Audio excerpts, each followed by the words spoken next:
경제를 잘 알지 못하는 사람을 위한 당장 내 돈이 되는 지식, 머니클래스. 오늘의 키워드 먼저 보시죠. SVB 파산 후폭풍, 미국 금리 인상 전망은? 실리콘밸리 은행 파산의 파장을 줄이기 위해서 미국 정부가 대대적인 조치에 나섰습니다. 그래도 위기의 불씨가 언제 커질지 모르는 상태. 이 간밤에 스위스 투자은행 크레디트 스위스 주가가 폭락해서요. 유럽으로 파장이 옮겨간다, 이런 불안감이 커지고 있습니다. 한편 얼마 전까지만 해도 금리도 올릴 거야라고 꽤 강경했던 미국 연준의 눈빛은 흔들리고 있습니다. 자, 내 주머니 사정까지 영향을 줄 수 있는 이 거대한 흐름, 다음 주 발표되는 미국의 기준금리 전망 해보고요. 또 우리 주가와 이번 사태 파장까지 전문가와 함께 진단해 보겠습니다.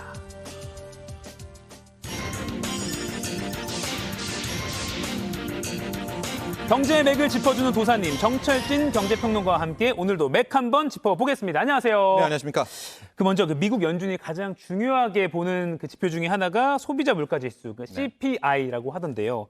이게 얼마 전에 나왔습니다. 2월 지표가 나왔는데 이게 상승폭이 좀 둔화됐죠? 네, 그렇습니다. 2월 소비자 물가 상승률 미국입니다.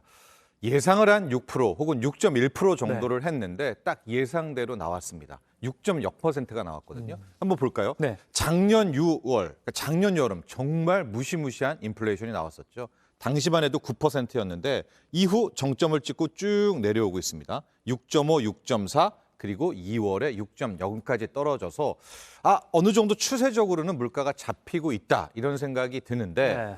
약간 좀 깨름직한 부분이 하나가 있습니다. 우리가 물가를 쓸 때 에너지, 기름값이라든가 먹거리라든가 이런 것들은 비중도 크고 변동성도 크잖아요. 네. 그래서 이런 거를 빼고 나머지를 집계하는, 이걸 우리가 근원 물가라고 얘기하는데 2월 근원 CPI, 코어 CPI 근원 물가가 5.5%가 나왔거든요.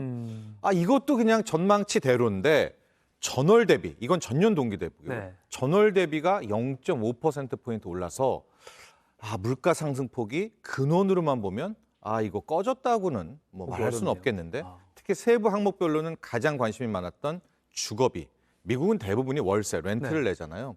안 떨어집니다. 이게 아하. 계속 오르고 있어서 이 정도라면 저렇게 떨어진 것처럼 보인 것은 기름값이 하락해서 떨어진 거지 전반적인 미국 사회의 물가 상승은 여전하다. 또 이런 평가가 공존하고 있습니다. 그러니까 이 물가 상승폭이 둔화가 되긴 했지만 아직 뭐 이렇게 떨어지고 있네, 이거는 절대 아니고 안심할 단계 아니다. 그렇죠. 물가 잡힌다 이런 말 하기는 좀 힘듭니다. 근데 또 예상치 못한 변수가 아까 처음에 봤던 그 미국 실리콘밸리 은행 파산. 그러니까 아예 연준이 금리를 동결할 수 있다, 이런 전망까지 나오고 있는 거죠. 그렇죠. 6.0%가 나왔다면 이걸 놓고 여러 가지 해석이 있었겠죠. 이게 잡힌 거야? 아니면은 많이 떨어진 거야? 근데 기존의 제롬 파월 연준 의장의 연설이라든가 상원 청문회에서 보면요. 네. 자, 미국 연준의 금리, 그러니까 네. 동결할 거란 전망. 네, 어떻게 또? 그러니까 이제 원래 6%라면 네. 굉장히 강력한 입장을 그동안 견지를 했으니까 네. 빅스텝을 밟는 것도 이상하지가 않죠. 0.5%포인트. 자, 근데 그 사이에 여러분도 많이 들어보셨고 우리도 얘기할 SVB 사태가 터져버린 겁니다. 네. 그러니까 이거 가지고는 물가 인플레이션 더 큰 위기가 닥쳐와 버린 겁니다. 그렇게 되니까 연준은 이제 0.5를 올린다는 확률은 아예 없어져 버린 거예요. 아하. 이게 보시죠. 그 의회에 나가서 연설할 때만 해도 제롬 파월의 강경한 발언 0.5%포인트 올릴 거야라는 가능성이 거의 70%였는데 SVB가 터지고 나서는 지금 0.5%포인트 인상은 없습니다. 아하. 그리고서 그러면은 그래도 제롬 파월이 말한 게 있는데 하면 0.25는 해줘야 될 거 아니냐. 베이비 스텝인데요. 베이비 스텝으로 올릴 확률도 오히려 지금 절반밖에 안 됩니다. 아하. 그럼 나머지 절반은 어디 있죠? 바로 동결입니다. 아예 금리를 못 올릴 거야라는, 연준이 이 동결 선택을 할 거야라는, 참 이게 SVB 사태 하나가 나오면서 그동안에 우리가 갖고 왔던 모든 문법이 다 사라져 버리는 그러네요. 또 이런 나비 효과가 나오게 됩니다. 그러니까 저는 경알못이지만, 네. 그러니까 물가를 그렇게 강조해온 이 아저씨잖아요. 네. 근데 이분이, 그러니까 그래서 이번에 올릴 거라고 했는데 이 SVB 사태가 갑자기 딱 터지면서 동결 얘기가 이제 힘을 얻고 있는 거군요. 네, 그렇습니다. 그렇군요. 어디서는 아예 내릴 수 있다는 전망까지 섣부를 수 있는 그런 말도 나오는데 이건 네, 좀... 노무라 증권 같은 곳에서 얘기했는데 저는 금리 인하의 가능성은 너무... 전혀 없다고 보고 있고요. 네. 자, 근데 이제 연준이 큰 고민에 빠져 있게 되는 거죠. 왜냐하면 중앙은행의 책무는 물가를 잡아야 되는데 지금 나오는 이 물가 상승률로는 좀 더 긴축을 강하게 해야 됩니다. 맞아요. 그러니까 분명히 물가 안정 쪽을 생각하면 더 강력한 금리 인상이 필요를 하는데 네. 이렇게 되면 은행들의 파산, 결국 금융시장의 불안정이 나옵니다. 네. 왜냐하면 지금 SVB도 결국 여러 요인이 있지만 강력한 긴축을 통해서 미국 국채 가격이 급락한 뭐 그런 이유 때문이거든요.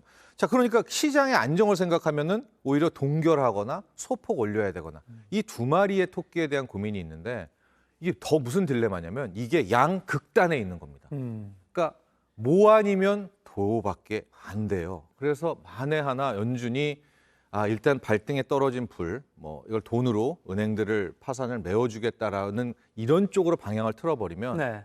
이제 물가는 정말 걷잡을 수 없이 또 솟구칠 수가 있는 참 이런 아주 강력한 뭐 외통수 딜레마에 빠진 겁니다. 그나마 한 마리 토끼가 된 줄 알았는데 확실한 토끼 한 마리 더 와가지고 지금 두 마리 토끼를 어떻게 잡느냐가 고민이겠네요. 그런데 또 오늘 새벽 스위스에서 이 대표적인 은행 네. 크레디트 스위스 주가가 아주 폭락했다는 소식이 들어왔습니다. 그럼 네. 이게 이 SVB 파장이 좀 유럽으로 갔다고 봐야 되는 건가요? 약간 결은 다릅니다. 달라요? 예, 크레딧 스위스 투자은행이라는 곳은 스위스에서 두 번째로 큰 은행이고요. 투자은행 전 세계적으로는 거의 5위권 안에 드는 자산 규모가 1조 4천억 달러거든요. 한 그런 1,500조, 1,600조라면 우리의 대형 은행의 한 4배 정도 되는 그야말로 빅 사이즈인데요. 실은 흉흉한 소문이 돈 것은 1년 이상, 거의 2년 가까이 됐습니다. 우리 2021년에 기억나실지 모르겠는데 빌황, 뭐 아케고스 캐피탈 사태라고 좀 어마어마한 사태들이 좀 있었거든요. 네네네. 그런 투자 실패들의 대부분 불똥이 튄, 직격탄이 맞은 곳이 이 크레딧 스위스 투자은행이었었고요. 이미 투자 실패로 10조 원 이상의 손실이 나왔었고 작년에는 거의 흔들릴 정도의 타격이 있었다라는 이야기가 이제 빠르게 퍼졌습니다. 그렇게 되니까 뭐 그동안에 돈을 많이 투자했던 대주주였던 사우디 국립은행도 우리도 더 이상은 추가 돈을 못 해주겠다. 이러면서 간밤에 주가가 한때 마이너스 30% 가까이 폭락을 했습니다. 이건요, SVB가 파산하는 것과 크레딧 스위스가 문제가 생기는 건 속된 말로 급이 완전히 다른 그야말로 초대형 위기인데 네. 그런데 지금 주가를 좀 보시면은요. 마이너스 30% 떨어진 게 거의 반 이상 되돌렸습니다. 그러니까 큰 폭의 반등이 좀 나왔었고 주가 한번 볼까요? 네. 나왔었고 지금 시간 외를 보니까 거의 또한 6% 이상이 또 올랐어요. 이게 갑자기 하룻밤에 무슨 일이야 할 텐데 자, 이번에는 스위스 중앙은행이 또 나선 겁니다.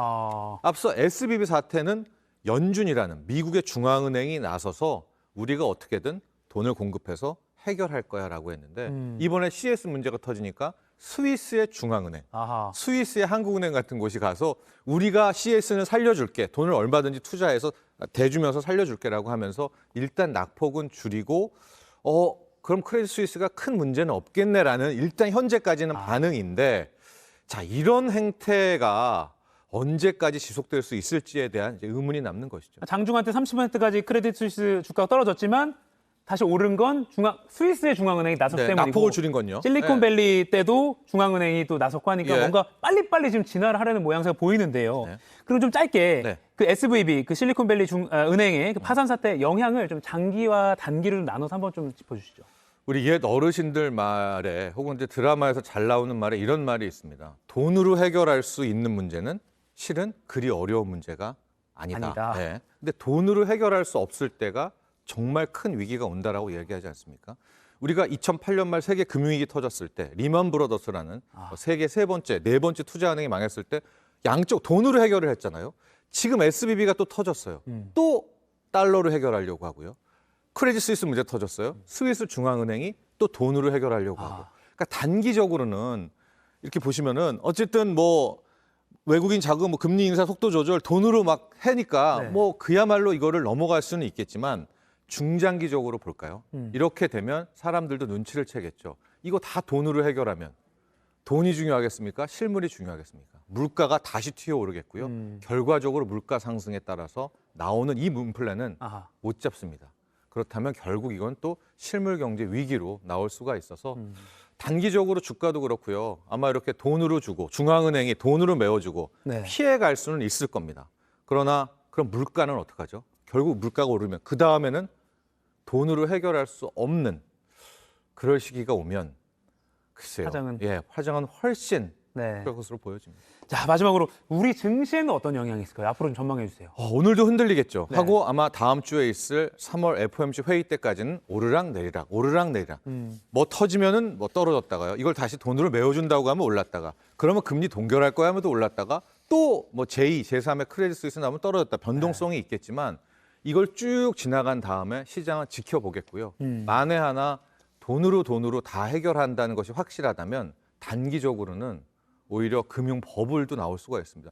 뭐 다 돈으로 해결하는데 무슨 문제겠습니까? 그러나 계속 말씀드렸듯이 이것을 중장기적으로 보면 돈으로 메워서 해결할 수가 없을 그때가 오게 된다면 그건 정말 더 큰 위기가 오겠죠. 알겠습니다. 좀 무거운 마음으로 마무리하게 됐네요. 지금까지 머니클래스 정철진 경제평론가와 이야기 나눠봤습니다. 고맙습니다.